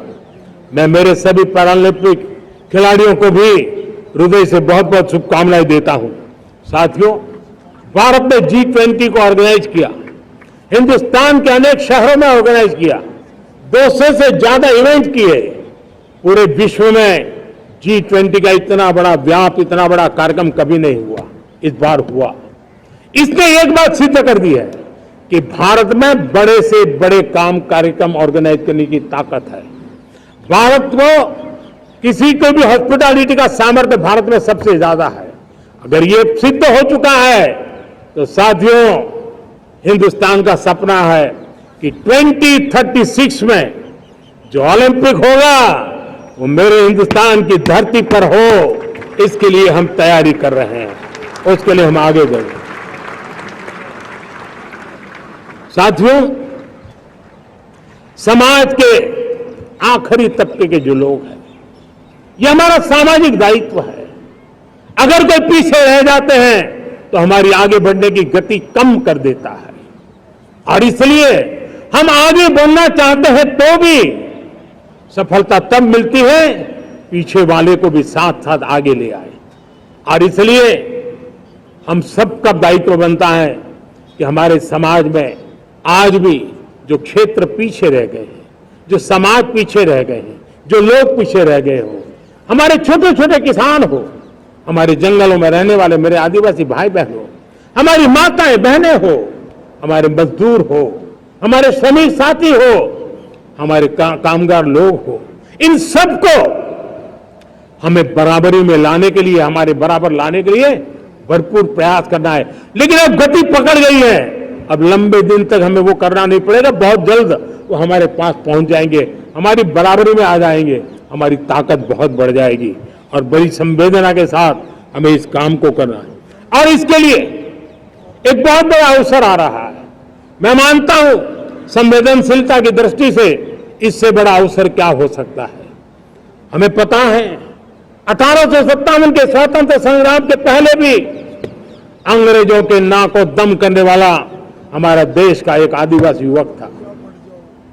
20-22 साल की उम्र में उसने अंग्रेजों के नाक को दम ला दिया था, जिसको आज भगवान बिरसा मुंडा के रूप में लोग पूजा करते हैं। भगवान बिरसा मुंडा की 150वीं जयंती आ रही है। ये हम सबके लिए प्रेरणा का कारण बने। समाज के प्रति छोटा सा छोटा व्यक्ति भी देश के लिए कैसी जज्बात रखता है, उससे बड़ी प्रेरणा भगवान बिरसा मुंडा से अधिक कौन हो सकता है। आइए हम भगवान बिरसा मुंडा की 150वीं जयंती जब मनाएं, संवेदनशीलता का हमारा व्याप बढ़े, समाज के प्रति हमारा मनोभाव बने। हम समाज के हर एक व्यक्ति को, गरीबों को, दलित को, पिछड़ों को, आदिवासियों को, हर एक को हम अपने साथ लेकर के चले। इस संकल्प को लेकर के चलना है। मेरे प्यारे देशवासियों, हम संकल्प के साथ तो बढ़ तो रहे हैं, बहुत आगे बढ़ रहे हैं, लेकिन ये भी सच है कि कुछ लोग होते हैं जो प्रगति देख नहीं सकते। कुछ लोग होते हैं जो भारत का भला सोच नहीं सकते हैं। जब तक खुद का भला न हो तब तक उनको किसी का भला अच्छा नहीं लगता है। ऐसी विकृत मानसिकता से भरे हुए लोगों की कमी नहीं होती है। देश को ऐसे लोगों से बचना होगा। वे निराशा की गर्त में डूबे हुए लोग हैं। ऐसे मुट्ठी भर निराशा की गर्त में डूबे हुए लोग, जब उनके गोद में विकृति पलती है तब वो विनाश का कारण बन जाती है, सर्वनाश का कारण बन जाती है, एनार्की का मार्ग ले लेती है, और तब देश को इतनी बड़ी हानि हो जाती है जिसकी भरपाई करने में हमें नए सिरे से मेहनत करनी पड़ती है। इसलिए ऐसे जो छुटपुट निराशावादी तत्व होते हैं, वो सिर्फ निराशा इतना नहीं है, उनकी गोद में विकृति पड़ रही है। ये विकृति विनाश के, सर्वनाश के सपने देख रही है, ताने बाने जोड़ने की प्रयासों में लगी हुई है। देश को इसे समझना होगा। लेकिन मैं देशवासियों को कहना चाहता हूं कि हम हमारी नेक नीयत से, हमारी ईमानदारी से, राष्ट्र के प्रति हमारे समर्पण से हम सारी परिस्थितियों के बावजूद भी विपरीत मार्ग पर जाने वालों के लिए भी उनके भी दिल जीत करके हम देश को आगे बढ़ने के हमारे संकल्प में कभी भी पीछे नहीं हटेंगे, ये मैं विश्वास दिला चाहता हूं। साथियों, चुनौतियां हैं, अनगिनत चुनौतियां हैं। चुनौतियां भीतर भी है, चुनौतियां बाहर भी है। और जैसे जैसे हम ताकतवर बनेंगे, जैसे जैसे हमारा तवज्जो बढ़ेगा, तो चुनौतियां भी बढ़ने वाली है, बाहर की चुनौतियां और बढ़ने वाली है। और मुझे उसका भली भांति अंदाज है। लेकिन मैं ऐसी शक्तियों को कहना चाहता हूं, भारत का विकास किसी के लिए संकट लेकर के नहीं आता। हम विश्व में समृद्ध थे, तब भी हमने कभी दुनिया को युद्ध में नहीं झोंका है। हम बुद्ध का देश है, युद्ध हमारी राह नहीं है। और इसलिए विश्व चिंतित न हो भारत के आगे बढ़ने से। मैं विश्व समुदाय को विश्वास दिलाता हूं कि आप भारत के संस्कारों को समझिए, भारत के हजारों साल के इतिहास को समझिए। आप हमें संकट मत मानिए, आप उन तरकीबों से न जुड़िए जिसके कारण पूरी मानव जात का कल्याण करने का सामर्थ्य जिस भूमि में है, उस भूमि को ज्यादा मेहनत करनी पड़े। लेकिन फिर भी मैं देशवासियों को कहना चाहता हूं, चुनौतियां कितनी ही क्यों न हो, चुनौती को चुनौती देना ये हिंदुस्तान की फितरत में है। न हम डिगेंगे, न हम थकेंगे, न हम रुकेंगे, न हम झुकेंगे। हम संकल्पों की पूर्ति के लिए 140 करोड़ देशवासियों का भाग्य बदलने के लिए, भाग्य सुनिश्चित करने के लिए, राष्ट्र के सपनों को साकार करने के लिए हम कोई कोर कसर नहीं छोड़ेंगे। हर बदनीयत वालों को हम हमारी नेक नीयत से जीतेंगे, ये मैं विश्वास देता हूं। मेरे प्यारे देशवासियों, समाज की मनोरचना में भी बदलाव कभी कभी बहुत बड़ी चुनौती का कारण बन जाता है। हमारा हर देशवासी भ्रष्टाचार की दिमक से परेशान रहा है। हर स्तर के भ्रष्टाचार ने सामान्य मानवीय का व्यवस्थाओं के प्रति विश्वास तोड़ दिया है। उसको अपनी योग्यता, क्षमता का प्रति अन्याय की जो गुस्सा होता है, वो राष्ट्र की प्रगति में नुकसान करता है। और इसलिए हमने व्यापक रूप से भ्रष्टाचार के खिलाफ एक जंग छेड़ा है। मैं जानता हूं इसकी कीमत मुझे चुकानी पड़ती है, मेरी प्रतिष्ठा को चुकानी पड़ती है, लेकिन राष्ट्र से बड़ी मेरी प्रतिष्ठा नहीं हो सकती है, राष्ट्र के सपनों से बड़ा मेरा सपना नहीं हो सकता। और इसलिए ईमानदारी के साथ भ्रष्टाचार के खिलाफ मेरी लड़ाई जारी रहेगी, तीव्र गति से जारी रहेगी और भ्रष्टाचारियों पर कार्रवाई जरूर होगी। मैं भ्रष्टाचारियों के लिए भय का वातावरण पैदा करना चाहता हूं, ताकि देश के सामान्य नागरिक को लूटने की जो परंपरा बनी है, उस परंपरा को मुझे रोकना है। लेकिन सबसे बड़ी नई चुनौती आई है, भ्रष्टाचारियों से निपटना तो है ही, लेकिन समाज जीवन में उच्च स्तर पर एक जो परिवर्तन आया है, वो सबसे बड़ी चुनौती भी है और एक समाज के लिए सबसे बड़ी चिंता भी है। क्या कोई कल्पना कर सकता है कि मेरे ही देश में इतना महान संविधान हमारे पास होने के बावजूद भी कुछ ऐसे लोग निकल रहे हैं जो भ्रष्टाचार का महिमा मंडन कर रहे हैं, खुलेआम भ्रष्टाचार का जय जयकार कर रहे हैं। समाज में इस प्रकार के बीज बोने का जो प्रयास हो रहा है, भ्रष्टाचार का जो महिमा मंडन हो रहा है, भ्रष्टाचारियों की स्वीकार्यता बढ़ाने का जो निरंतर प्रयास चल रहा है, वो स्वस्थ समाज के लिए बहुत बड़ी चुनौती बन गया है, बहुत बड़ी चिंता का विषय बन गया है। भ्रष्टाचारियों के प्रति समाज में दूरी बनाए रखने से ही किसी भी भ्रष्टाचारी को उस रास्ते पर जाने से डर लगेगा। अगर उसका महिमा मंडन होगा तो जो आज भ्रष्टाचार नहीं करता है उसको भी लगता है कि तो समाज में प्रतिष्ठा का रंग बन जाता है, उस रास्ते में जाने में बुरा नहीं है। मेरे प्यारे देशवासियों, बांग्लादेश में जो कुछ भी हुआ है उसको लेकर पड़ोसी देश के नाते चिंता होना, मैं इसको समझ सकता हूं। मैं आशा करता हूं कि वहां पर हालात जल्द ही सामान्य होंगे, खास करके 140 करोड़ देशवासियों की चिंता कि वहां हिंदू, वहां के अल्पसंख्यक, उस समुदाय की सुरक्षा सुनिश्चित हो। भारत हमेशा चाहता है कि हमारे पड़ोसी देश सुख और शांति के मार्ग पर चले। शांति के प्रति हमारा कमिटमेंट है, हमारे संस्कार है। हम आने वाले दिनों में बांग्लादेश की विकास यात्रा में हमेशा हमारा शुभचिंतन ही रहेगा, क्योंकि हम मानव जात की भलाई सोचने वाले लोग हैं। मेरे प्यारे देशवासियों, हमारे संविधान को 75 वर्ष हो रहे हैं।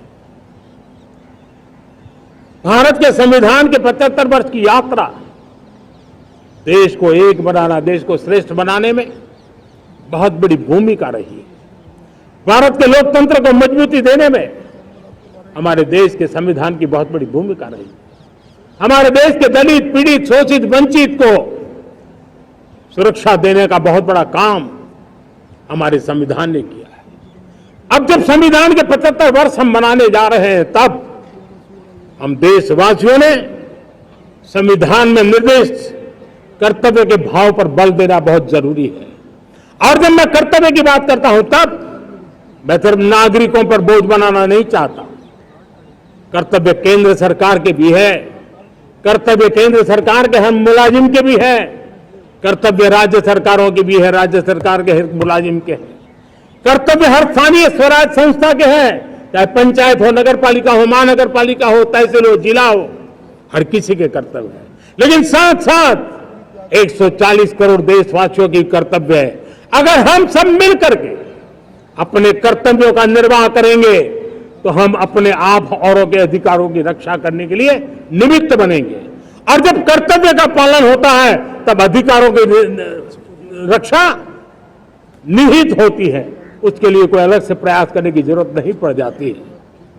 मैं चाहता हूं कि हमारे इस भाव को लेकर हम चलेंगे, हमारा लोकतंत्र भी मजबूत होगा, हमारा सामर्थ्य और बढ़ेगा और हम एक नई शक्ति के साथ आगे बढ़ेंगे। मेरे प्यारे देशवासियों, हमारे देश में सुप्रीम कोर्ट ने बार बार यूनिफॉर्म सिविल कोड को लेकर जो चर्चा की है, अनेक बार आदेश दिए हैं, क्योंकि देश का एक बहुत बड़ा वर्ग मानता है और उसमें सच्चाई भी है कि जिस सिविल कोड को हम लेकर के जी रहे हैं, वो सिविल कोड सचमुच में तो एक प्रकार का कम्युनल सिविल कोड है, भेदभाव करने वाला सिविल कोड है।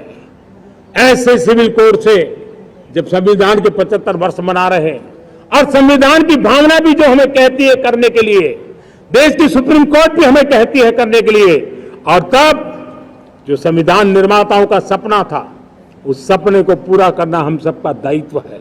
और मैं मानता हूं इस गंभीर विषय पर देश में चर्चा हो, व्यापक चर्चा हो, हर कोई अपने विचारों को लेकर के आए और उन कानूनों को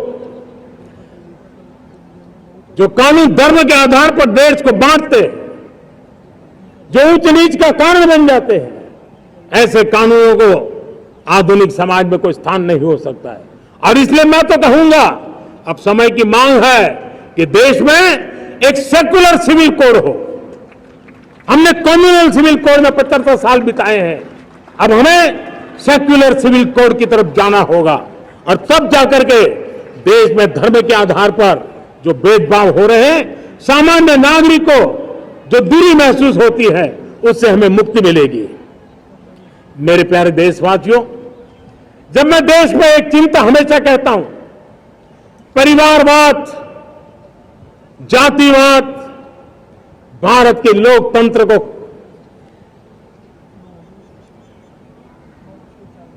बहुत नुकसान कर रहा है। देश को, लोक राजनीति को हमें परिवारवाद और जातिवाद से मुक्ति दिलानी होगी। आज मैं देख रहा हूं मेरे सामने जो नौजवान है, उसमें लिखा हुआ है माय भारत, जिस संगठन का नाम है उसकी चर्चा लिखी है, यहां बहुत बढ़िया तरीके से लिखा हुआ है। माय भारत के अनेक मिशन है। एक मिशन ये भी है कि हम जल्द से जल्द देश में राजनीतिक जीवन में जनप्रतिनिधि के रूप में 1 लाख ऐसे नौजवानों को आगे लाना चाहते हैं। शुरुआत में 1 लाख नौजवानों को आगे लाना चाहते हैं, जिनके परिवार में किसी का भी कोई राजनीतिक बैकग्राउंड न हो, जिसके माता पिता भाई बहन चाचा मामा मामी कभी भी राजनीति में नहीं रहे, किसी भी पीढ़ी में नहीं रहे, ऐसे होनहार नौजवानों को फ्रेश ब्लड 1 लाख, चाहे वो पंचायत में आए, चाहे नगर पालिका में आए, चाहे जिला परिषदों में आए, चाहे विधानसभा में आए, लोकसभा में आए, 1 लाख नए नौजवान, कोई भी प्रकार का पूर्व का राजनीतिक इतिहास उनके परिवार का ना हो, ऐसे फ्रेश लोग राजनीति में आए ताकि जातिवाद से मुक्ति मिले, परिवारवाद से मुक्ति मिले, लोकतंत्र को समृद्धि मिले। और जरूरी नहीं है कि एक दल में जाए, उनको जो पसंद हो उस दल में जाए, वो दल में जाकर के वो जनप्रतिनिधि बनकर के आगे आए। देश तय करके चले कि आने वाले दिनों में 1 लाख ऐसे नौजवान जो परिवार राजनीति से दूर दूर का संबंध नहीं है, ऐसे फ्रेश ब्लड आएंगे तो सोच भी नहीं आएगी, सामर्थ्य भी नहीं आएगा, लोकतंत्र समृद्ध होगा। और इसलिए हमें इस दिशा में आगे होना है। और मैं चाहूंगा कि देश ने बार बार चुनाव इस देश की प्रगति में रुकावट बन रहे हैं, गतिरोध पैदा कर रहे हैं। आज कोई भी योजना को चुनाव के साथ जोड़ देना आसान हो गया है, क्योंकि हर 3 महीने 6 महीने कहीं न कहीं चुनाव चल रहा है। कोई भी योजना जाहिर करोगे आप तो मीडिया में देखेंगे, चुनाव आया तो फलाना हो गया, चुनाव आया तो फलाना हो गया। हर काम को चुनाव के रंग से रंग दिया गया है। और इसलिए देश में व्यापक चर्चा हुई है, सभी राजनीतिक दलों ने अपने विचार रखे हैं। एक कमेटी ने बहुत बढ़िया अपना रिपोर्ट तैयार किया है। 1 नेशन 1 इलेक्शन के लिए देश को आगे आना होगा। मैं लाल किले से तिरंगे की साक्षी में देश के राजनीतिक दलों से आग्रह करता हूं, देश के संविधान को समझने वाले लोगों से आग्रह करता हूं कि भारत की प्रगति के लिए, भारत के संसाधनों का सर्वाधिक उपयोग जन सामान्य के लिए हो, उसके लिए 1 नेशन 1 इलेक्शन के सपने को साकार करने के लिए हमें आगे आना चाहिए। मेरे प्यारे देशवासियों, भारत का स्वर्णिम कालखंड है। 2047 विकसित भारत, ये हमारी प्रतीक्षा कर रहा है। बाधाएं, रुकावटें, चुनौतियां, उसको परास्त करके एक दृढ़ संकल्प के साथ ये देश चलने के लिए प्रतिबद्ध है। और साथियों, मैं साफ देख रहा हूं, मेरे विचारों में कोई झिझक नहीं है, मेरे सपनों के सामने कोई पर्दा नहीं है। मैं साफ साफ देख सकता हूं कि यह देश 140 करोड़ देशवासियों के परिश्रम से, हमारे पूर्वजों का खून हमारी रगों में है, अगर वो 40 करोड़ लोग आजादी के सपनों को पूर्ण कर सकते हैं तो 140 करोड़ देशवासी समृद्ध भारत के सपने को साकार कर सकते हैं। 140 करोड़ देशवासी विकसित भारत के सपने को साकार कर सकते हैं। और मैंने पहले भी कहा था कि मेरे तीसरे टर्म में देश तीसरी इकोनॉमी तो बनेगा ही, लेकिन मैं 3 गुना काम करूंगा, 3 गुना तेज गति से काम करूंगा, 3 गुना व्यापकता से काम करूंगा, ताकि देश के लिए जो सपने हैं वो बहुत निकट में पूरे हो। मेरा हर पल देश के लिए है, मेरा हर क्षण देश के लिए है, मेरा कण कण सिर्फ और सिर्फ मां भारती के लिए है। और इसलिए 24/7 और 2047 इस प्रतिबद्धता के साथ आइए मैं देशवासियों का आह्वान करता हूं। हमारे पूर्वजों ने जो सपने देखे थे उन सपनों को हम संकल्प बनाए, अपने सपनों को जोड़े, अपने पुरुषार्थ को जोड़े और 21वीं सदी जो भारत की सदी है उस सदी में स्वर्णिम भारत बना के रहें, उसी सदी में हम विकसित भारत बना के रहें और उन सपनों को पूरा करते हुए आगे बढ़े। और स्वतंत्र भारत 75 साल की यात्रा के बाद एक नए मुकाम पर बढ़ रहा है, तब हम कोई कोर कसर न छोड़े। और मैं आपको विश्वास दिलाता हूं, आपने मुझे जो दायित्व दिया है मैं कोई कोर कसर नहीं छोड़ूंगा। मैं मेहनत में कभी पीछे नहीं रहूंगा, मैं साहस में कभी कतराता नहीं हूं, मैं चुनौतियों से कभी टकराते से डरता नहीं हूं। क्यों? क्योंकि मैं आपके लिए जीता हूं, मैं आपके भविष्य के लिए जीता हूं, मैं आप भारत माता के उज्जवल भविष्य के लिए जी रहा हूं। और उस सपनों को पूरा करने के लिए आज राष्ट्र ध्वज के छाया में, तिरंगे की छाया में दृढ़ संकल्प के साथ हम आगे बढ़े। इसी के साथ मेरे साथ बोलिए, भारत माता की, भारत माता की, भारत माता की, वंदे वंदे वंदे वंदे। जय हिंद, जय हिंद।